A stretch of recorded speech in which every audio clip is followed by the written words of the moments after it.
The last heartbeat of planet Vegeta was not thunder, but pressure. Oceans shoved inward, the mantle cracking like old bark, a white flower of annihilation blooming under Frieza's lazy smile. Bardock's warning died with the crust. In the chaos, one of 1,000 infant pods punched free of gravity's hand, a metal seed slung toward the blue star at the spiral arm's fringe. Inside, a baby with a tail slept through his species' extinction. The pod's guidance lattice, cheap Saiyan surplus, locked on the coordinates stamped into its memory. A primitive world called Earth, where low gravity and mild suns would make conquest simple for a child who'd grow into war. The path seemed ordained until it wasn't. Space didn't tear, it parted. A seam of violet geometry opened above the ecliptic. A wound, not in matter, but meaning. The pod's instruments shrieked whether or not they had mouths. Reality kinked and light arrived out of order. Something vast took notice, not a god of thunder or trickery, or the petty pantheons of nearby constellations, but the hunger that stalked creation, like the shadow of its first morning. Galactus did not move so much as decide to be where the pod was, and that was enough. The infant's vessel vanished into the eddy of a choice the universe could not deny. There are angels of mercy in some galaxies, watchers who pretend neutrality is not a choice. There are devils in others, merchants of entropy. The being that plucked the pod from Saul's lane was neither. The world ship loomed as a horizon with intent, a city the size of continents wrapped around an engine that remembered a different universe. Spires like thought itself rose and fell as if the ship were breathing. The pod clanged against an orbital cradle that formed around it, the way frost forms a lace around windows, unbidden and precise. The shell peeled back, and for the first time since his birth, the child saw something brighter than the inside of his own eyelids. Galactus's gaze is not a beam. It is the feeling of being measured by the reason your world has math. He looked into the infant, past the chubby limbs and soft black hair, past the tail coiled like a question mark around a thigh, into the code of what had survived a planet's execution.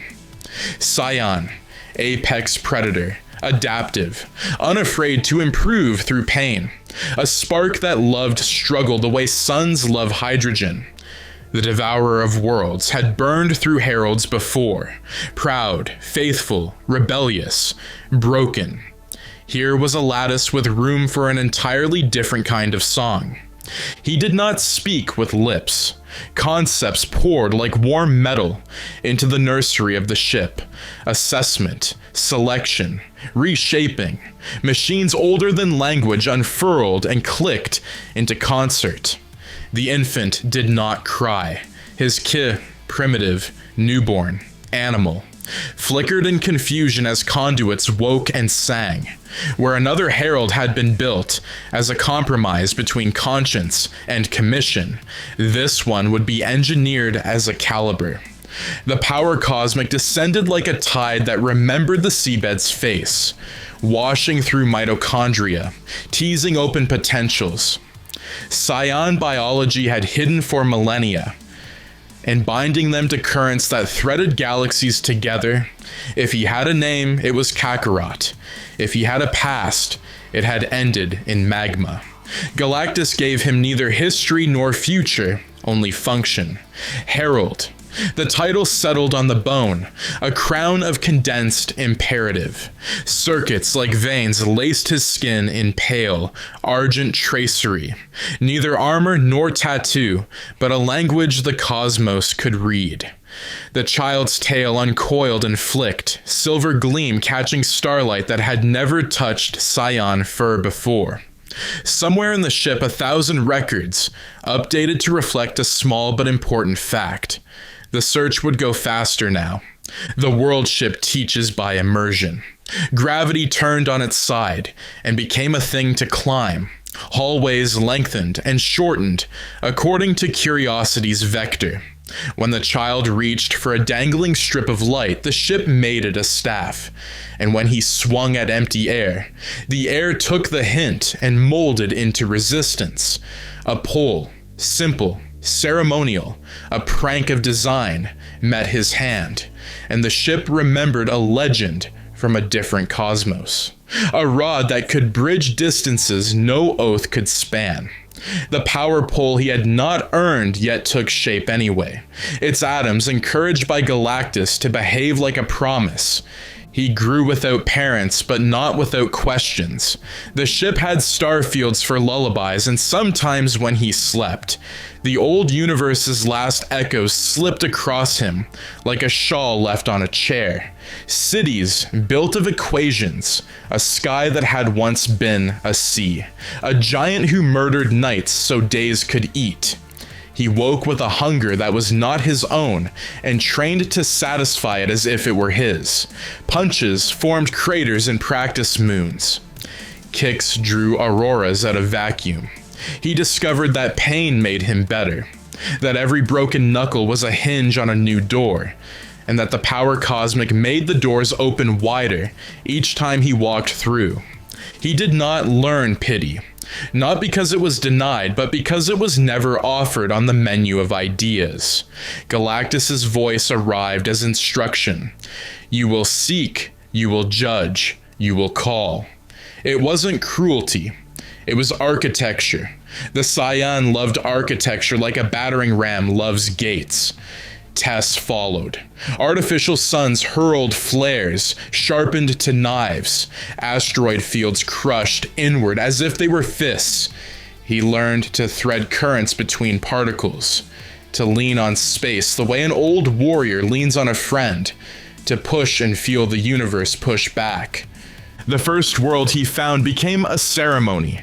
Its people were obsidian-skinned and six-armed, laughing even as they harvested lightning from their storms. He watched them for a long time, perched atop a tropospheric current, as if it were a horse barely willing to be ridden. Their songs tasted like pepper and fresh-cut wires.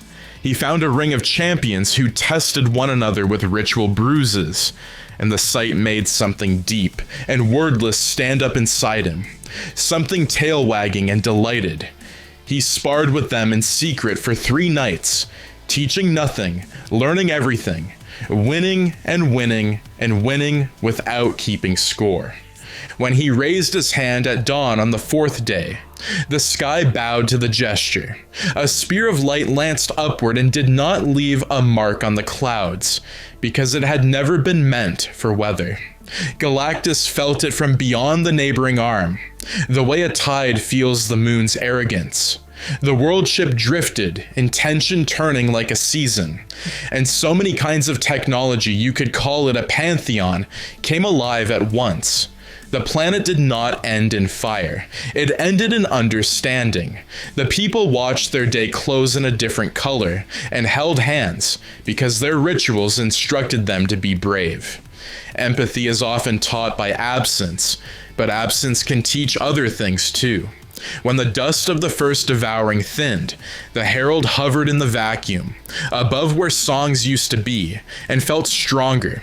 He did not crave the feast, he craved more tests. Galactus's satisfaction poured into him as warmth, affirming a job that had been designed to fit the worker like destiny, fits those willing to be told what they are. He did not mourn that feeling any more than lungs mourn air. In the ledger of his becoming, a line item had posted to the credit column. The balance tilted in favor of a future paved with planets. Years passed, or the measure of time preferred by creatures who needed sleep and clocks. The herald did not age so much as refine. His tale became a metronome of violence. he discovered that the moonlight of some worlds touched a switch under his skin, and that he could become a silver giant whose roar turned mountains into sand. Galactus watched that form with scientific interest and trimmed it like a bonsai, coaxing the Uzaru's fury into channels that could be aimed without apology. The ape learned to hold a galaxy in one hand. The boy learned to let go.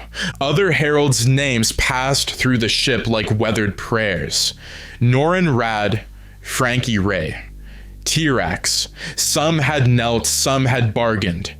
Some had bled out their principles in polite drips.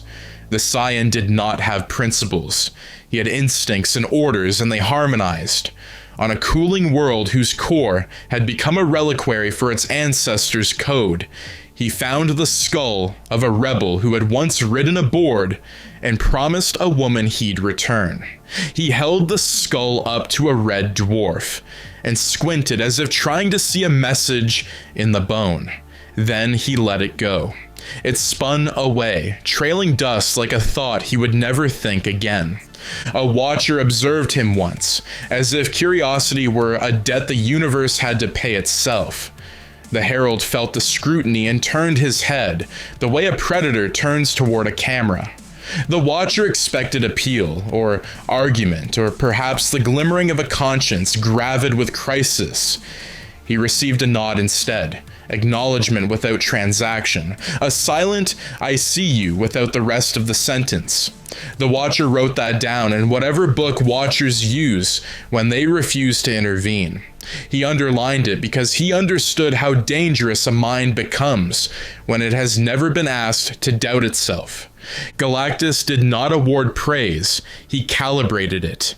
When the Herald found a way to bend cosmic currents through his own key, multiplying output without losing control, the Devourer widened his pupil a fraction of an idea. Adaptation. The concept brushed against the boy's cerebellum like a coin against a tooth. Good. The ship manufactured a suit not because armor was required, but because identity was. Plates that were not plates slid across his shoulders and locked with the magnet click of inevitability. A sash formed, the exact color of distant blood. The pole at his back elongated on command and shrank when ignored, happy to be both bridge and cudgel. He learned to read the map of necessity. There is a logic to hunger that does not respect the borders of creatures who draw borders. Young stars obscured by dust needed to be seen. Certain mass distributions tugged too hard on the skin of the void. Some civilizations built tools that would puncture spaces they could not patch. He visited these problems with the focus of a surgeon who loved his knife the way an artist loves blame. On a water world, he parted oceans with a palm and listened to whales confess the songs they would never sing. On a city world, he folded avenues into spirals and encouraged traffic to become prayer. Well, there were tests Galactus set merely to observe.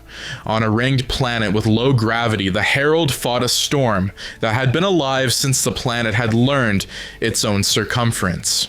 He lost, and in losing, felt the old Saiyan gifts stitch itself new across the muscle. Zenkai, the arithmetic of survived damage. The next time he fought the storm, his hands found purchase inside its ribs and snapped a cyclone into two smaller regrets. He laughed. The sound surprised even him. The giggle of a child, pure and startling in the mouth of a killer. The ship listened and made a note. Once, only once, he dreamed of a mountain hut that smelled like tea. An old man with crescent wrinkles around soft eyes lifted a lid from a pot and scolded someone who was not there with the warm meanness of love. The boy in the dream could not understand the language, and yet the reprimand landed light and sure, like a chop on the crown of a skull, to remind a student to breathe. When he woke, the herald flexed his fingers and found that the ache from the previous test had vanished. He did not tell Galactus about the dream. He did not need to. The Devourer had no use for tea. He collected names across the gulfs he crossed. Not titles. Names other people gifted him because naming a danger is how you carry it. World Breaker. The Silver Saiyan. The Staff of the Devourer. He never answered to any of them. When he introduced himself, and he rarely did, he used the one Galactus had breathed into him at the exact moment he had been all potential and no memory. Kakarot. The syllables fit his tongue like a weapon resheathed. He did not ask where the word came from. He did not wonder who else might have said it with a different tenderness. He did not need to eat, but he ate when invited. On a garden moon kept by a species that had mastered sorrow the way others master metallurgy, he sat beside a fountain and accepted a bowl of fruit shaped like remembered suns.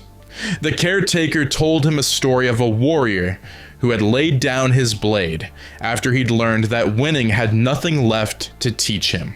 The herald listened with the courtesy he afforded any puzzle he did not intend to solve. When the bowl was empty, he thanked the caretaker and opened his palm to the sky. The signal climbed invisibly. The caretaker closed his eyes and began to hum the song their people sang when being and ending became synonyms. Between devourings, the world ship kept him honest with physics. He practiced entering atmospheres without making a sound, because sometimes silence is more frightening than thunder.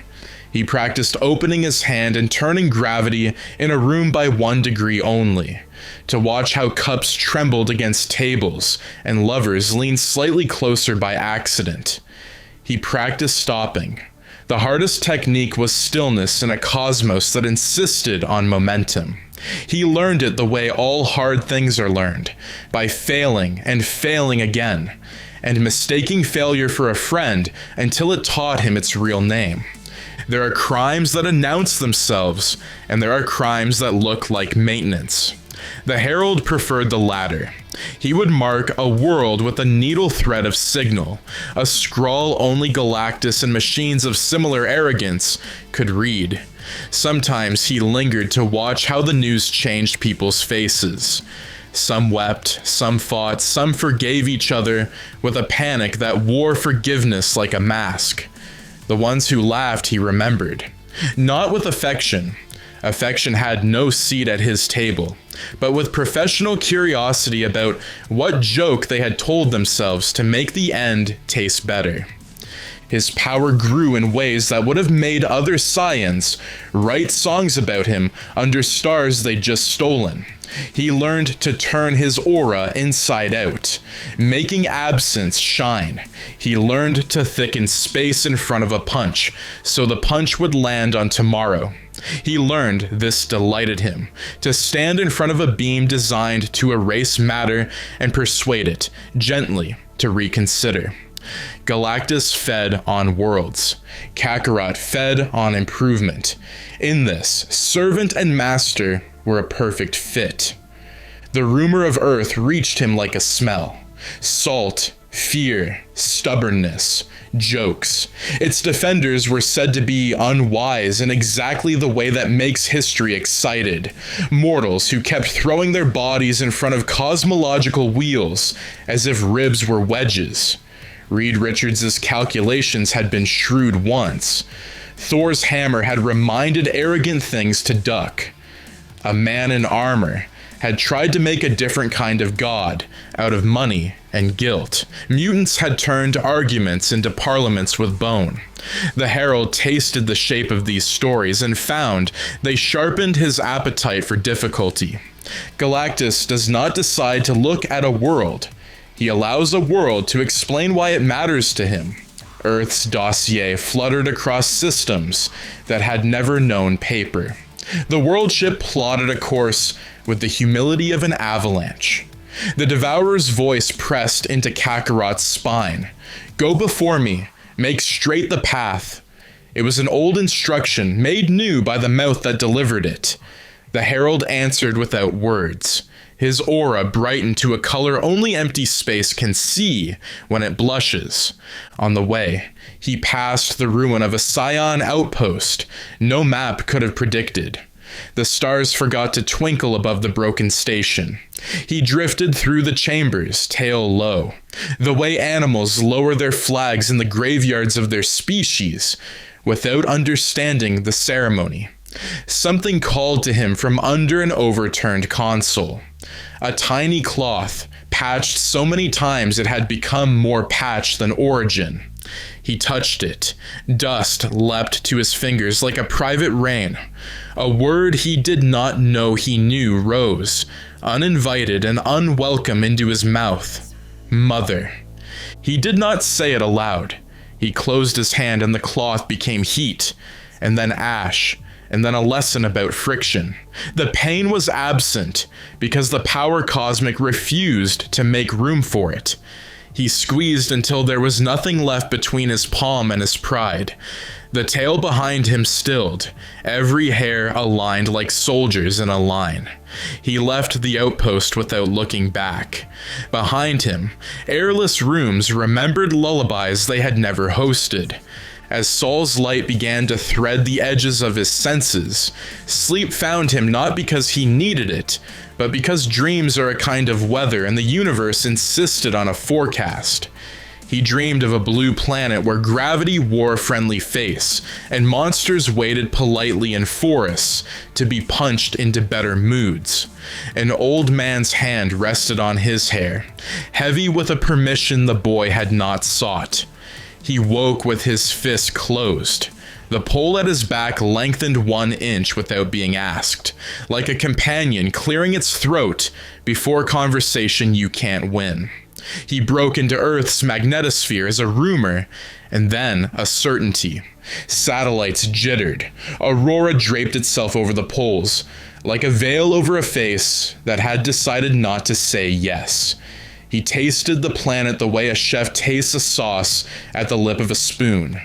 Curious, detached, already rewriting recipes he intended to serve. Below, a city's geometry announced intention, with right angles and arrogance. He felt a mind inside it elastic enough to talk to anything that refused speech. He smiled, small and sincere as a blade. It would be good to meet someone who tried. He did not descend, not yet. A herald announces, a hunter chooses his door. Instead, he sent the smallest thread of signal, thinner than guilt and much harder to escape. It skittered along bands of spectrum human eyes, had never evolved to regret, and curled at last around instruments Reed Richards would swear had been calibrated to catch exactly that wire. Far away and very near, Galactus turned his face toward the sun and decided how large he needed to be to make courtesy seem like an option. Kakarot, son of a world that made genocide a line item, child of a mother whose name he had incinerated with the indifference of cosmic heat, hovered above the blue that would one day be called a memory. The tail at his back traced a lazy circle around the hilt of the pole, a cat's boredom in a cathedral. He did not think about mercy. He thought about the stories he had heard, of men made of stretch and thunder, of women on fire, of a team who had once talked a surfboard into betraying the ocean. He felt the faintest itch under the skin where heritage sometimes pretends to be conscience and dismissed it with the efficiency of a well-trained hand waving away a fly. Earth, he said, testing the mouthfeel of the syllable as if it were a fruit he might crush on his tongue. The sound died happy. Below him, 1,000 strangers made choices that would not matter. Above him, a father who was not a father opened his hands to receive what he had always believed was his. And between them, a Saiyan, who had never been taught the difference between hunger and purpose, smiled at the work he had been built to do. The signal Reed Richards had sworn he would never see again came not like a trumpet from the heavens, but like a hairline crack through the quiet mathematics of the morning.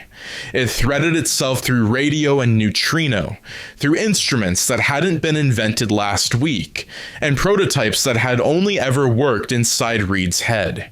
He watched it coalesce on his screens, an elegant, merciless spiral, then bloom into a signature he knew the way a sailor knows the taste of an oncoming storm. Only this time, the frequency had weight, as if something in the code did push-ups between pulses.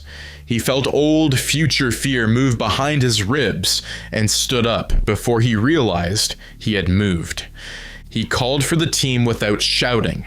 That was the terror of it, how soft the voice gets when the thing you feared is punctual. Sue's force fields pricked the air like cold static as she entered. Johnny burned bright for one heartbeat, and then dimmed to human so he could swallow. Ben put his hand on the back of Reed's chair and left dents the way worry leaves fingerprints. Reed said, "It isn't him," and watched relief flash and die in 3 beloved faces. Worse, he added, because a scientist's duty is to clarity, not comfort. It's the same Herald logic in a different body.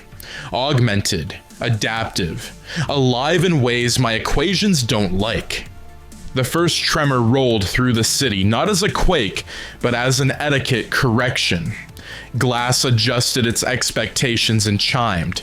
Pigeons turned at once, a flock made of a single decision. Tides tugged at themselves as if suddenly self-conscious about how they licked the edges of Manhattan. Sue pressed her lips together until they remembered they were meant for words. "How long until he's here?" she asked. Reed stared at a number that refused to settle. "He already is," he said, and turned the main screen toward the sky. He didn't descend. The cameras met nothing. Then glare, then the outline of a figure that treated atmosphere like a polite suggestion. The man, boy, weapon, hovered with his arms folded behind him, a staff angled along his spine, like a sheath for a problem only he could solve. Argent circuitry traced his skin in calm constellations. A tail, cut lazy calligraphy in the air. Announcing a biology, Reed's files kept trying to file under myth. He did not flare power like a threat. He breathed it like climate. He looked down on a city that had convinced itself it could survive anything, and smiled as if that were a wonderful joke. "When he lands, I'm first," Johnny said, and the bravado was a blanket for a child who had outgrown blankets. Ben snorted without humor. "Kid, you can go first or I can throw you first, but either way we ain't letting him put out a welcome mat." Sue put her hand on both their arms, the triangle of the 4 closing almost by muscle memory. Reed measured wind shear, ionization, radiation, every tick a syllable in a language only disaster spoke fluently. Under the numbers, he felt the pressure of a presence that wasn't in the room but very much in the equation. Galactus, patient, looming, a landlord ambling toward rent day. The Herald chose a door, not the Baxter Building's roof, but a block south in Midtown, as if to say he could have picked the front step and decided to be merciful to their carpet. He touched down without bending the sidewalk. The air around him rippled a fraction, like fabric brushed by a careful hand. People did what people do. Some ran, some filmed, some prayed, and some held their breath because it made them feel involved. The Herald looked at none of them. His eyes tracked up the glass ribs of the Baxter Building until they found the floor, where the smartest man on Earth had already drawn up 6 plans and filed 5 in the wastebasket of good intentions. Reed met him in the street with his team at his sides. He stretched just enough to place his body between the Herald and everyone else, a human parenthesis, trying to edit a paragraph written by a star. "You've announced your intent," he said, "because rituals matter, even when they fail. You can turn back. You can ask your master to choose another world. There are reasons, cosmic balance, unique variables that make Earth a poor meal." The herald tilted his head, and the tail behind him wrote a circle with a flourish. "I'm not here to ask," he said softly, the syllables landing with the clean weight of a stamp on paper. "I'm here to measure." Johnny lit. Flame rushed over him like applause, remembering how to roar. He fired a nova burst into the sky, high, a warning shot that could be seen from space. The flare sailors light when they know the boat won't make it, but manners insist on trying. The herald watched it go and then raised 2 fingers. The burst stopped as if embarrassed and folded into a sphere that fit neatly in his palm. He looked at the little sun, waited as if considering a recipe change, and squeezed. The light went out like a thought that had been talked out of itself. He didn't smirk. He never smirked. He was too busy learning. Ben arrived the way a promise arrives. Loud, heavy, sincere. He swung with all the history of blue-collar anger, aimed at something it could finally hit. The herald caught the fist, turned, and let force become a hinge for a throw that placed Ben halfway down the block without humiliation, like moving a couch with a friend who doesn't know where the doorways are. Ben stood, shook dust off a brow ridged by patience, and came back with his jaw set to the prayer of men who have been told to lift what cannot be lifted. Sue built a wall the size of regret and twice as tough. She layered it, micro facets nested into macro curves, a geometry of care hardened into physics. The herald reached out and pressed one fingertip against the invisible, and then listened. Reed saw it in the posture, the small lean, the consideration of how this power fit against his own. He whispered to space, and space obliged its favorite student. Pressure vectors slid like playing cards into a new trick. The wall collapsed not because it was weak, but because it had been out-argued. Reed stretched, rapped, redirected, improvised. He built a slingshot out of himself and Ben's forearms and launched Johnny like a spear. He laced Sue's fields into a funnel that could maybe focus a fraction of whatever the herald was doing back at its author. For a breath, the street was a lab where solutions dared to exist. The herald let them bloom. He let himself be struck, hampered, delayed, a martial artist's courtesy toward students doing their best. Each impact wrote a note on his inner blackboard. Each failure taught him a preference. When he grew bored, the temperature didn't change. That was what frightened Reed later when he tried to write it down. How the city did not cook or freeze because the danger didn't need theatrics. The herald lifted his hand as if answering a question in class and turned Johnny's flame sideways. The human torch extinguished mid-flight and tumbled, caught by Sue's bubble 2 inches before skull met curb. Ben's next swing met air that had decided to be thicker. Reed's extended arm stopped because distance had been talked into shortening. "Your science is kind," the herald said, and Reed understood it as both compliment and autopsy. Avengers arrived as if they had rehearsed a rival more than victory. Iron Man's HUD filled with data that kept correcting itself downward, then upward, then into the category marked, "Stop looking, it's rude." Thor landed with thunder because thunder is his name tag at parties. Captain America's shield sang through angles no textbook had ever solved. The X-Men came as evangelists for the possibility that evolution could be a vote. Storm called down a column of sky. Cyclops cut lines across asphalt and air, the way a plow writes into stubborn ground. Wolverine arrived like punctuation at the end of a sentence you don't want to finish. The herald treated them as chapters. He learned Tony's tricks in a breath and pressed repulsors back into their father. He slipped between Mjolnir's arcs as if the hammer had suddenly remembered modesty. Steve's shield came on and came back on and came back again. The herald knocked it once with the staff, gentle as you'd tap a glass to ask for attention, and the vibranium forgot its manners, ringing long and low with a fear it had never been taught.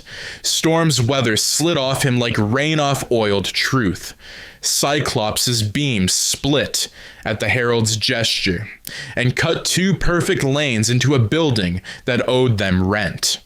Wolverine got in close because close is where he tells the truth. Adamantium met a body that wasn't metal and wasn't meat and wasn't allowed to be either. Sparks jumped. The herald looked him in the eye and saw a stubbornness he recognized without knowing why. He let the man cut him, a shallow, respectful insult, and watched tissue knit with cosmic indifference. "You're the kind that keeps getting up," he said, almost fond. He backhanded Wolverine into a parked car, and, when the mutant tried to stand, persuaded the ground to be tired under him. The first time the Herald transformed, the city learned that the moon has opinions. It was daytime over Manhattan, but moonlight is a democracy. It elected itself into the scene at the Herald's request. His muscles swelled inside a silver current, and fur-like comet tails erupted across arms that could already fold streets. He did not become an animal. He became the idea of bigger wrapped around calculation. Uzaru eyes opened on the world and saw it as a board that could be cleared or played. He roared once, and Glass and Five Boroughs remembered it was only sand. Reed had planned for the nullifier, not to wield yet, but to reach, to touch, to threaten with the allure of mutual assured correction. He radioed a code to the tower that would open a vault no one living had opened since the last time the sky tried to sit on their heads. Sue read his face and the tremble behind it, and did not say, "Are you sure?" She simply lifted a field around him tight as armor and thinner than guilt. "Go," she said, and then turned to hold the city up with will and geometry, while a god's child did arithmetic on her marriage. Flashbacks arrived uninvited while the herald swatted gods like flies that refused to understand the size of the room they were in. He remembered a training chamber where gravity gleamed and broke for him on command. The world ship humming like a teacher who refuses to answer questions the student hasn't earned yet. He remembered a storm that taught him to laugh. He remembered a dream of tea he had never tasted. Each memory was a bead on a string he pretended not to wear. The beads clicked when the staff did, a rhythm of a life devoid of lullabies, set to a drum no one with a heartbeat would choose. Ben challenged the Uzaru with the stupid bravery that makes monuments honest. He leapt, caught the staff with both hands, and hung there while the giant looked at him with a curiosity that edged into admiration. "I've seen bigger," Ben lied, and swung himself up to drive a fist into a cheek like polished, merciless stone. The herald staggered a step, not because the blow demanded it, but because somewhere, a long time ago, a boy had been taught that when somebody tries that hard, you let them have their effect. He flicked Ben away with a tenderness that broke 3 ribs. Iron Man called in satellites that weren't in the budget, and lasers that weren't supposed to pass committee. The beams met a field the herald spun from ki and memory, and the Power Cosmic's confidence. For a second, Reed saw it. The weave. The math. The way the herald braided 3 disciplines into a rope he could swing like a king. Reed thought absurdly of braiding his daughter's hair before school, and felt his hands shake in a way that had nothing to do with equations. He wanted to go home and lock the door against Sky. Sue saved lives without counting, because counting would have shattered her. She diverted buses around craters that hadn't decided to exist yet. She cradled a woman who had dropped her phone because her child's hand had slipped out of hers. She held Thor mid-fall, the god's weight pushing sweat down her spine. She built domes over intersections and left holes for ambulances. In a world where the headline would be Herald, she wrote 100 smaller stories that began with "Someone lived."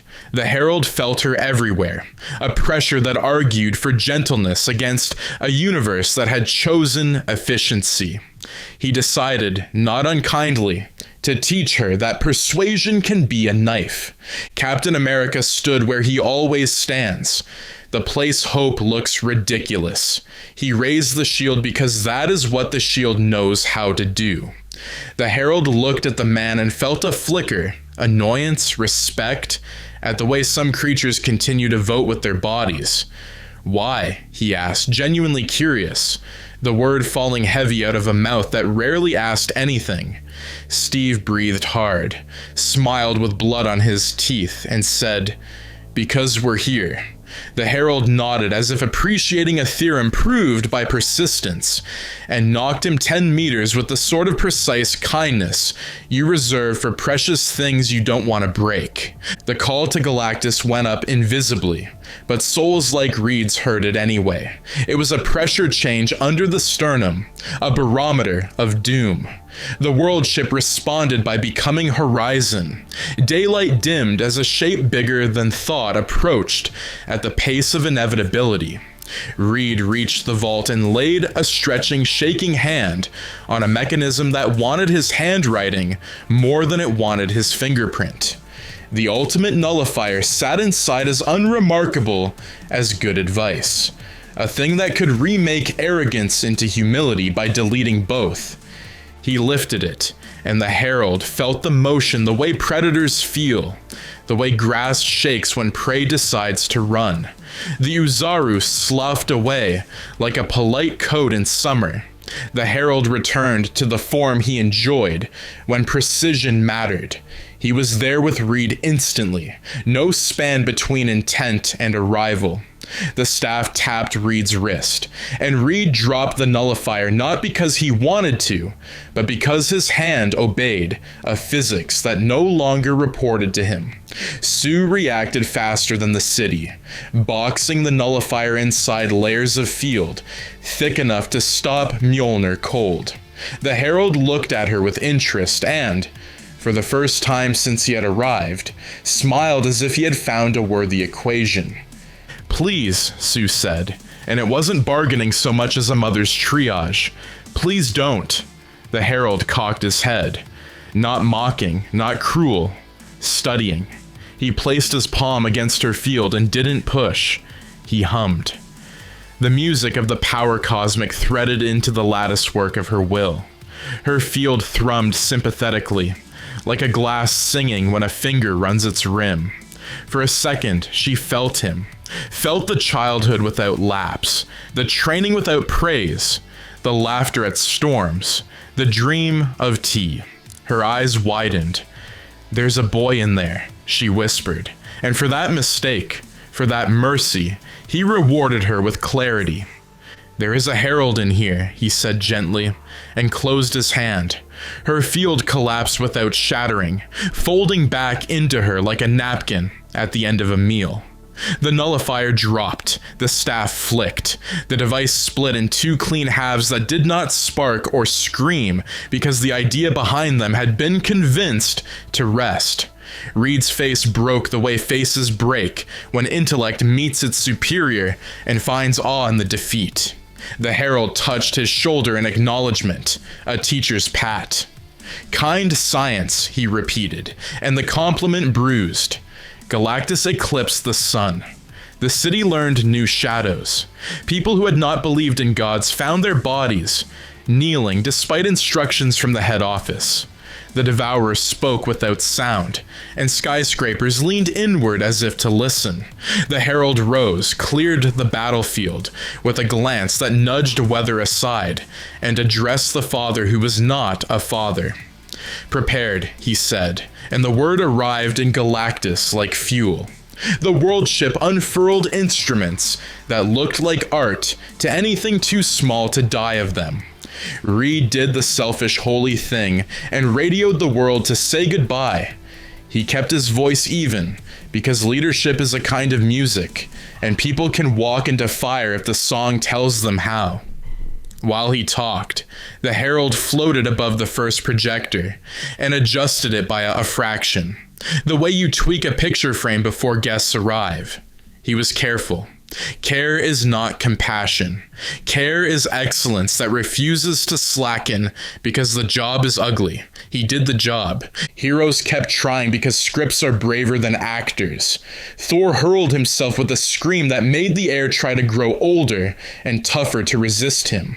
The Herald caught the hammer's head, turned it slightly, and set it down with the deference you give artifacts that remember better days. Iron Man expended reserves and then pride, and then emergency pride after that. The Herald drained battery after battery with a polite siphon, and left the man inside the metal alive because killing him would have been noisy. The X-Men carved and conjured and collapsed, not for victory, but for strangers. The Herald did not count the bodies. Kindness, that kind, was Sue's jurisdiction, and she handled it until her nose bled and she fell to one knee and refused to stay on it. He stood above them and looked at Earth and felt the itch again, the one under the skin where heritage pretends to be conscience. A mountain hut, tea he had never tasted, a name he had burned because survival had approximate needs, and remembrance had not been one of them. He let the itch live for one heartbeat, and then exhaled it like smoke. The tail behind him wrapped around the staff's grip, a reflex, a comfort, a cradle, and squeezed until wood that wasn't wood creaked its agreement. When the first bite took, it wasn't visible. Galactus consumes in ways that unmake the arguments matter makes for why it ought to keep being. Light sagged. Color decided it had said enough. Sound took a respectful step back. The planet felt it before the people articulated it. A thinning of the pact between gravity and hope. Reed closed his eyes and put his forehead against Sue's temple. Johnny's hand found Ben's. Ben squeezed and said nothing because there was nothing left to say that wasn't already carved into the knuckles of men who stand where bulldozers fear to go. The Herald watched Manhattan's edges soften into concepts and then into memory. He raised his palm and guided the flow, not to spare, not to prolong, but to make the story clean. He owed the city nothing and gave it symmetry because he admired good design. In the far distance, he felt something else old and monstrous turn its head. The purple dread that stalked the stars, curious about who could devour a world it had expected to rule. He filed the sensation away under later. Today belonged to the hunger he served. A little girl looked up through a classroom window that had refused to shatter and saw him. A boy with a tail and a stick, and eyes that didn't hate her, eyes that didn't see her at all. She raised her hand the way she'd been taught to do when questions stretch inside you like growing pains. "Mister," she called, and the syllable drifted up, honest as chalk dust. The Herald looked down. For the first and only time on Earth, his expression changed. Not mercy, not doubt.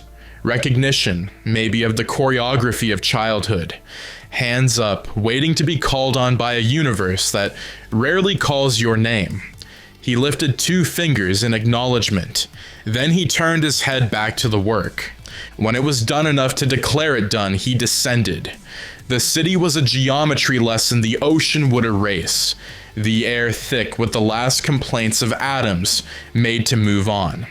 He hovered over the ragged lip of what had been a street and let silence take attendance. Behind him, Galactus drank with priestly focus. In front of him, Reed knelt, one hand on the ground as if trying to memorize it through his skin. "Why us?" Reed asked, and it was a scholar's question asked with a father's mouth. The Herald considered. Because you were interesting, he said, and because he was hungry. He looked up at the world ship and smiled with a devotion that never needed to be earned. The last act of resistance came not from a hero, but from a woman in scrubs who had carried 3 strangers down 15 flights, and then gone back for a cat. She threw a rock. It hit the Herald's chest and fell. He looked at her as if evaluating a sample that had behaved unexpectedly. He nodded to her courage the way a teacher nods when a student answers wrong but loud. Then he raised his hand and pushed gently on her atoms, on her story, on her need to be here, and she slid back into the arms of a world that had already decided to end. He rose to meet Galactus's gaze, a moth approaching a cathedral light that did not burn but rewrote. "Father," he said, and even if the word was inaccurate, it was exact. "It is good." Galactus's satisfaction poured down like warm gravity. "Herald," came the answer that the ship translated into an absolution. "You have done well." The world ship drew back from the ruin with a solemnity that would read as respect if respect had been in the budget. The Herald glanced once at the moon, at the scar he had left on it, when he ended a device that could have edited this page out of history, and felt the clean click of a task closed. He turned his back on Earth without ceremony. In the wake of their leaving, space sighed and tried to remember how to be empty. Signals blinked into silence. Prayers thinned into a dispersal. That light would carry a while longer just to be polite. The Herald felt the universe's attention redistribute itself, like a crowd after the main act has bowed. He spared one thought for the stubborn species who had written "We're here" on the face of impossible problems and signed their names. He filed it where he filed sunsets. Pretty, unhelpful, over. As he accelerated into the dark, a paradox traveled with him, humming in the bones that had once been a baby's and were now an instrument. The tea dream returned, soft as lint, and he let it float at the edge of his awareness without letting it in. He did not examine why he allowed that much. He did not need to. The world ship's next course blossomed in his mind, a flower that bloomed into coordinates. He smiled, the clean smile of a craftsman looking forward to the next job, and the tail around his staff tightened in contentment. Behind him, the ruins of Earth cooled into a lesson. Ahead, 1,000 worlds waited, each with a different argument for why they should be spared. The Herald loved arguments. He loved winning more. He loved most of all the simple arithmetic of his existence. Seek, judge, call. He did not say goodbye to the blue that had become a story. Stories were for people who needed their pain to rhyme. He needed only purpose. When Galactus's voice arrived, a pressure on the spine, a warmth along the sternum, it brought with it a promise disguised as a question. There will be others, it said, not in words, but in the certainty that gives words permission to exist. Will you find them? The Herald angled his body deeper into the current and let the power cosmic make the stars come to him. Yes, he answered, and the universe felt the nod.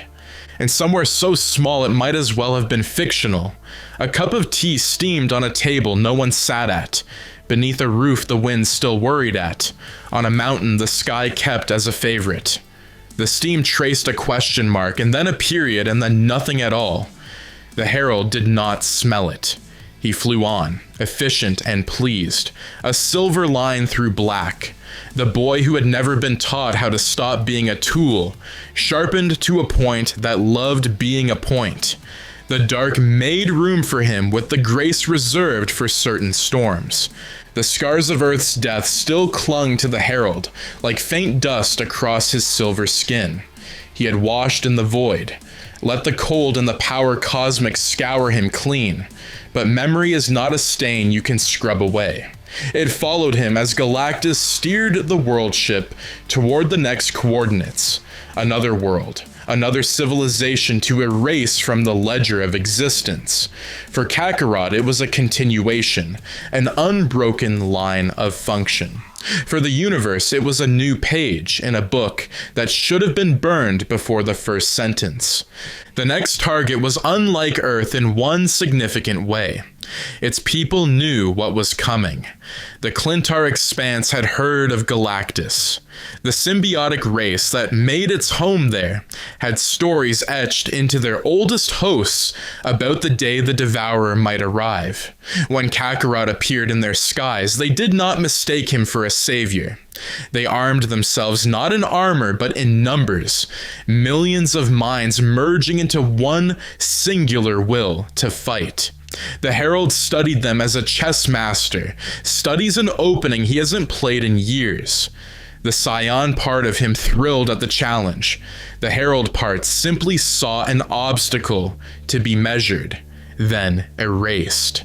They swarmed him in the upper atmosphere, a black tide of teeth and rage, forming blades, shields, and wings from their living bodies. Kakarot moved among them like wind through candlelight, snuffing, bending, reshaping. His staff blurred into lines of death, its reach infinite, its force absolute. But he was not careless. No, the Power Cosmic had taught him the elegance of efficiency. Every strike was precise, every motion calculated to waste nothing. Each symbiote that struck him found its connection severed, its voice in the hive mind silenced forever. The black tide turned red in places where the Herald allowed it, painting the sky in muted celebration of his craft. Below, the symbiote's chosen hosts, their greatest warriors, prepared a counter-strike. They weren't human, but their desperation felt the same. Kakarot could taste it in their ki. Alien, cold, but threaded with the same stubborn spark he'd seen in Captain America's eyes before Earth was reduced to ash. He descended to meet them because the Saiyan in him refused to ignore a direct challenge. The battle that followed was not swift. For the first time since taking the title of Herald, Kakarot felt the strain of real resistance. Their strikes cut deep, their coordination forcing him to adapt, and in that adaptation, he found joy. Not happiness, joy, the sharp joy of the hunt, of prey clever enough to make you earn the kill. When Galactus' shadow finally blotted out their sun, the symbiotes faltered. That hesitation was all Kakarot needed. He struck with the force of collapsing moons, tearing through their formations, scattering survivors like leaves before a storm.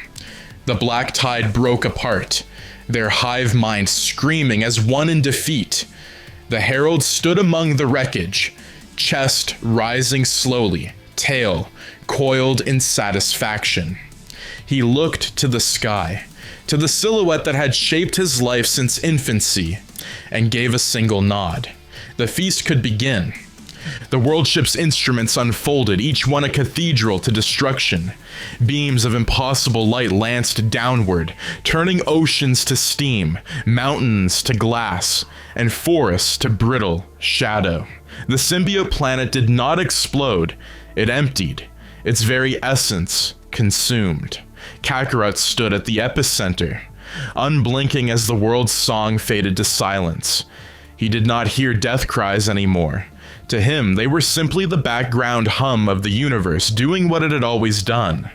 Above, Galactus drank in the planet's life force until nothing remained but a barren husk, spinning quietly in a system that would never again know life. But this time something changed. The Herald did not leave immediately. He lingered on the dead soil, looking out across the hollowed land, and a memory intruded, a flash of the blue skies of Earth, a mountain hut, a steaming cup of tea. He didn't want it. He didn't call for it. Yet it came, uninvited, carrying with it the weight of something he'd spent his entire life avoiding. The notion that somewhere once he could have been more than a weapon. His grip on the power pole tightened until the metal sang. The vision faded, leaving only the cold wind and the endless night above. When he returned to the world ship, Galactus was waiting, not in the throne-like chamber where he usually received reports, but in the vast open deck that overlooked the stars.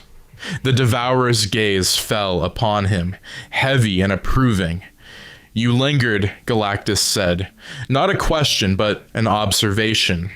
Do you doubt?" Kakarot raised his head, and for a moment something flickered in his eyes. Not rebellion, but the shadow of a question he might have asked in another life.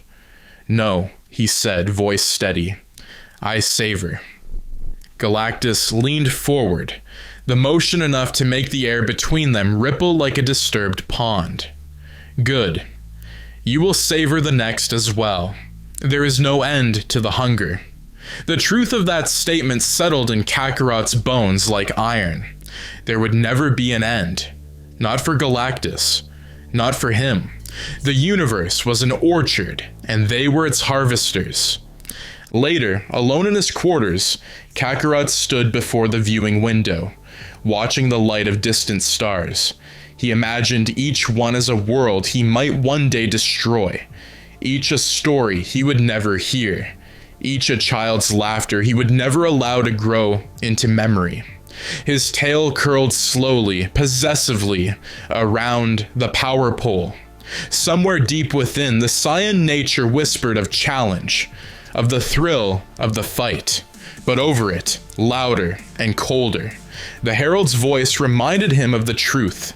Challenge was meaningless if you always won. In the darkness between stars, the Herald of Galactus smiled, not with joy, but with the quiet satisfaction of inevitability. And as the world ship turned toward its next prey, the universe, in its vast and unfeeling expanse, seemed to lean away from the path of the silver-eyed destroyer who had once been a child sent to save a single small blue world. He had not saved it. He never would. The War Council aboard the Capsule Fleet flagship had gone silent, not because the news was too grim to process, but because every soldier present understood what it meant in the farthest reaches of the galaxy, beyond Frieza's old territories, beyond the reach of even the Kaio's whispered protection. Another world had died, not just destroyed, emptied. Its oceans boiled away, its skies folded in on themselves, and its core's lifeblood drained into the maw of something the scouts refused to name.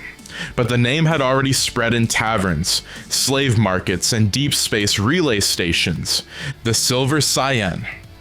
Vegeta had dismissed it at first as some pathetic alien boast, an imposter draped in Saiyan legend. But the details were too precise. A tail, silver-furred and curling like a whip. A staff that struck like a comet. A fighter who moved with both the savagery of a Saiyan and the impossible grace of something older and colder than any warrior race. Whispers claimed he served the Devourer, the one who made planets into meals. Some even said his eyes glowed not with rage, but with the stillness of a god. Vegeta sat alone after the meeting, staring at the holographic image of the ruined symbiote world. His pride clawed at him. No Saiyan, no matter how twisted, should kneel to another being. And yet, this one had not only knelt, he had thrived. Somewhere in the depths of his warrior's instinct, Vegeta knew this was no pretender. This was real blood. Saiyan blood. His scouter chirped, a transmission from a covert scout ship in the Clintar expanse. Grainy footage played, a silver-armored figure standing on the corpse of a world, tail wrapped around a long gleaming staff. No smirk, no celebration. Just stillness, as if the ruin beneath him was nothing more than the natural end of a sentence. And when he looked up at the scout ship's camera, Vegeta felt it like a punch to the gut. Recognition.